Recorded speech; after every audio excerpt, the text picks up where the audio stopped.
It started with a smell, not the kind that wafted in from a neighbor's cooking or seeped up from the trash chute.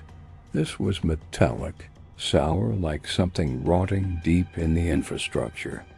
Evan noticed it first in the hallway outside his apartment on the 28th floor of the Coventry Towers, a high-rise in Midtown built sometime in the late 70s and barely updated since. The building had its quirks: flickering lights, hissing radiators, occasional power dips during summer storms, but this was new, pungent, persistent. He filed a maintenance request through the building's app, noting the odor and suggesting it might be something decomposing in the vents. A rodent, maybe. He received the usual auto reply. Request number 6428 submitted. Estimated response time, 1 to 3 business days. 3 days passed, then 5. The smell worsened. Evan ran into the night porter, Raymond, on the lobby shift and asked if maintenance had been up. Raymond frowned. No idea. Haven't seen the guy in a while. That didn't seem right. The head of maintenance, a man named Curtis, had been working in the building for over a decade. Always around. Always complaining about tenants breaking things. Evan grew impatient. He was no handyman, but curiosity and disgust overpowered caution. He started by checking the vent covers in his own unit.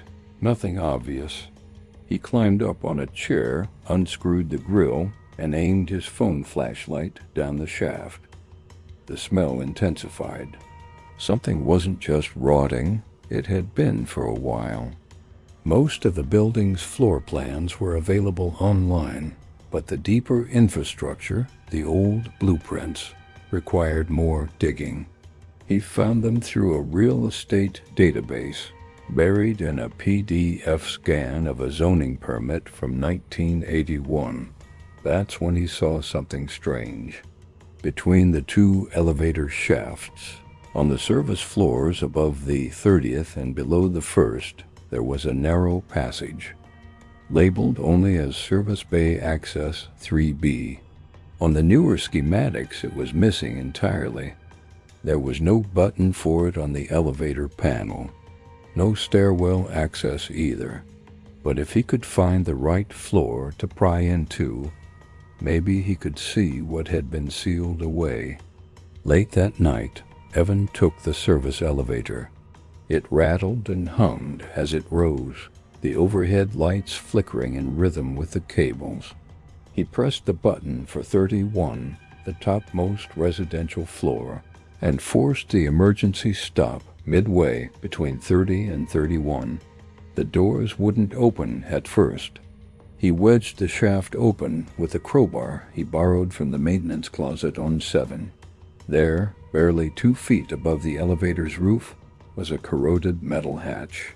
No handle, no label. Just rust and silence. And a smell, thick and wet, pouring from the edges of the hatch like breath from something sleeping behind it. The hatch gave after a few strikes from the crowbar, but not cleanly. Rusted screws tore out in splinters, and flakes of metal rained into the elevator shaft. Evan hauled himself up into the gap, knees scraping against the jagged edge. Inside was a narrow corridor, barely more than 3 feet wide, lined with corroded piping, torn insulation, and the ghost of long-dead machinery. It wasn't just abandoned. It felt erased. There was no lighting, but his flashlight caught traces of fluorescent tubes on the ceiling, long dead and speckled with insect husks. He passed discarded tools, a snapped wrench, a moldy clipboard, a glove with the fingers turned inside out. It reeked of time, and beneath that, something sweeter and much worse. At the end of the corridor was a steel door. No number, no sign. Just a worn smear where a handle had once been. It wasn't locked. Behind it lay a maintenance room, but not like any he'd seen. It was massive, like a miniature power station crammed between the elevator shafts. Control panels lined the walls, most dead, but a few still flickering faintly with pale green digits. There was a workbench, and above it taped photos of men in faded uniforms. One of them was definitely Curtis. There were others. Evan stepped closer. The photos had names written beneath them. All surnames, all followed by dates. He counted 7 photos. Only one name had no date. Curtis. On the floor was a trail of something sticky. Not fresh blood, but close enough. It smeared toward a heavy metal grate in the corner, partially lifted. He knelt and looked through. A narrow shaft led downward, impossibly deep for the building's height, and along the walls were more pipes, more ladders, and mounted boxes labeled internal circulation, do not modify. But it wasn't what he saw that froze him. It was the sound, a metallic scraping, slow, rhythmic, like something climbing. He stepped back, nearly stumbling over the edge of a worn mattress. That's when he realized it wasn't just a maintenance room. Someone had been living here. There was a pile of canned food, all expired, a moldy blanket, and a notebook with the words "intake log" scribbled on the cover. He opened it. The first entry was from 1996. The handwriting was clean, formal. June 4th. Subject entered shaft during unauthorized inspection. Removed, logged. There were dozens of entries, some more detailed, some crossed out, each one dated, initialed. The most recent entry was yesterday, August 6th. Subject approached access hatch. Observed behavior, erratic. Decision, pending. There was a line drawn under it. And then, beneath that, fresh ink. August 7th. Subject entered. He slammed the notebook shut. The scraping had stopped. The notebook dropped from Evan's hand as the silence expanded. There was a dense pressure in the air now, the kind that seemed to hum through metal and concrete alike. He didn't look back toward the shaft. He didn't need to. The shift in air, the way the soft rattle of the ladder echoed, told him something was already halfway up. He backed out of the room, flashlight trembling in his grip. Every instinct screamed to run, to bolt through the cramped corridor and out into the shaft, but he couldn't bring himself to turn his back. Not yet. As he reached the door, something clanged behind him.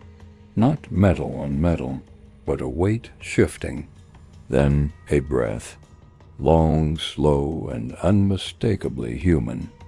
He lunged into the corridor, slammed the door, and twisted the rusted latch down. It barely caught. Behind it, the sound of footsteps began, deliberate and slow. Not chasing, just following. Evan didn't wait to find out how close they'd get. He scrambled through the narrow tunnel, shoes slipping on condensation, and shoved himself back through the hatch into the shaft. He didn't even try to close it, just dropped down the emergency ladder, ignoring the screaming ache in his arms, until he reached the first accessible floor. He didn't go back to his unit. He didn't go to the front desk. He left the building entirely. That night, he checked into a motel.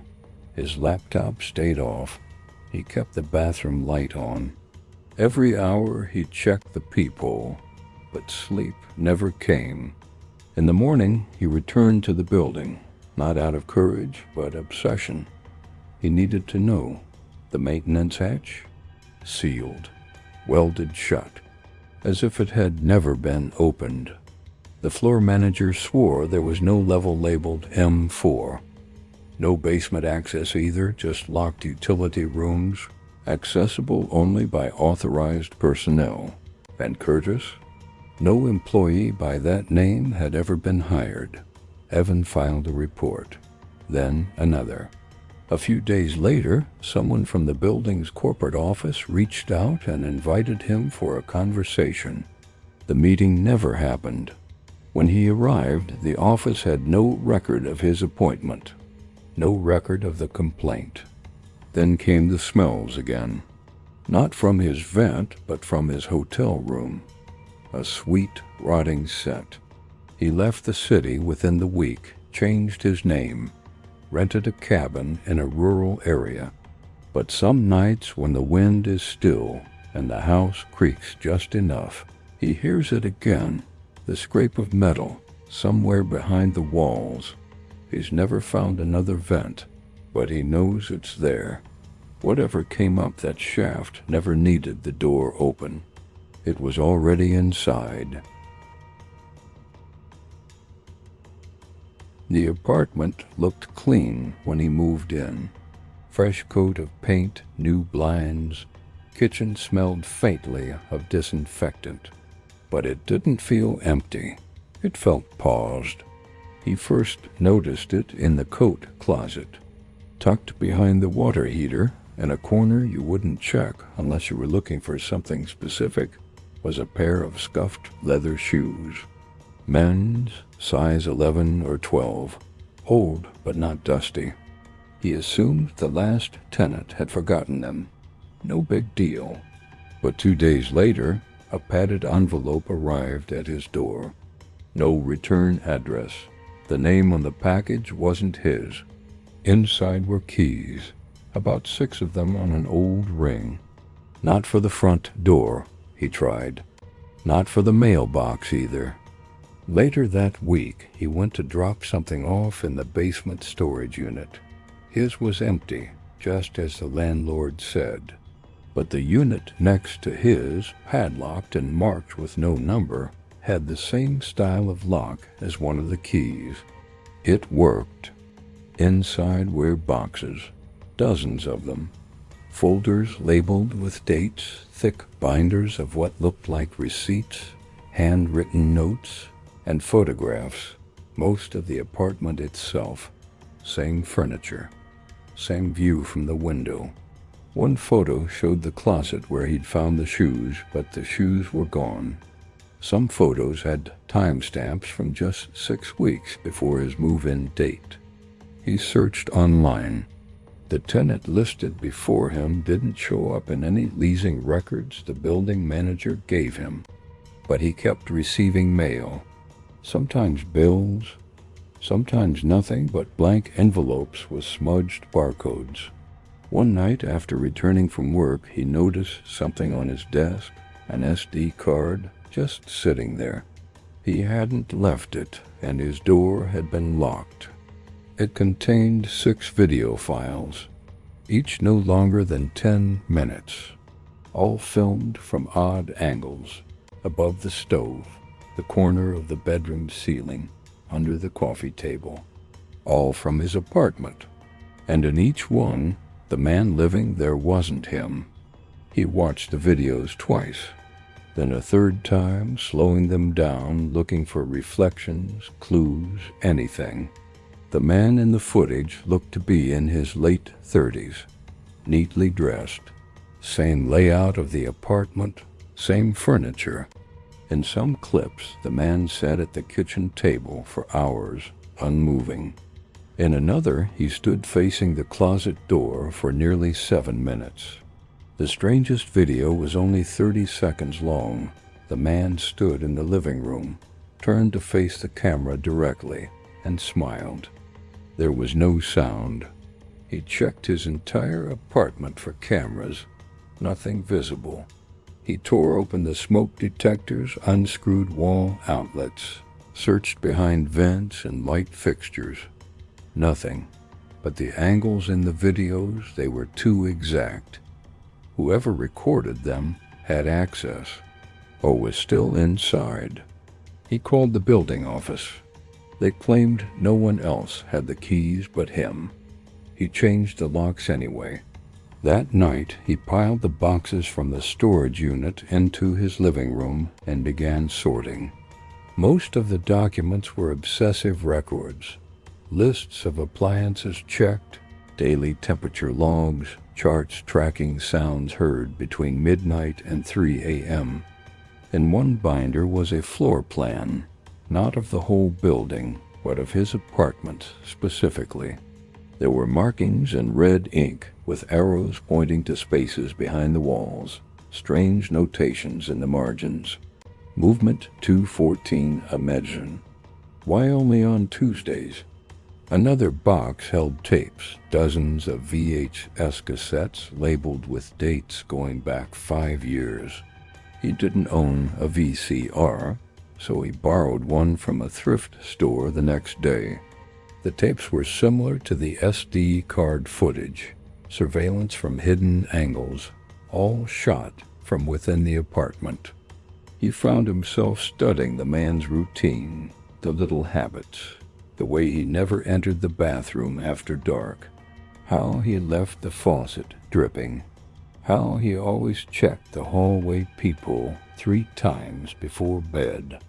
He was halfway through the 5th tape when he noticed something chilling. In one of the earlier recordings, the man had taped a note to the wall above the TV. The camera caught only part of it. He paused the frame. The words were handwritten, blocky, and large. The visible portion read, "If you're watching this, he's already." The rest was cut off. That night, he heard footsteps above his ceiling, but there was no apartment above him. He lived on the top floor. He barely slept.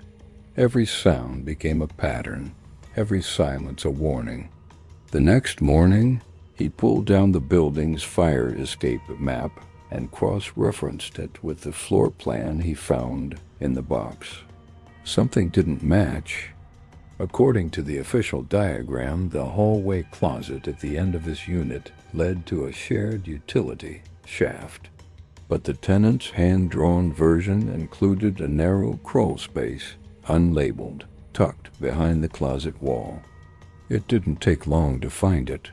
The drywall behind the coats was patched unevenly, soft. He cut through it with a kitchen knife, peeling back the plaster to reveal a dark, narrow passage, barely wide enough to crawl through. The air was stale and warm. The floor was covered in dust, but someone had passed through recently. There were clear drag marks in the dirt. He followed it with a flashlight clamped between his teeth, heart pounding, crawling deeper, ignoring the rising hum in his ears. The passage curved slightly, descending behind the walls until he found the source. A chamber, not part of the building. It looked like an old maintenance room, long sealed off. Someone had turned it into a nest of sorts. There was a mattress on the floor, empty cans, a camping lantern.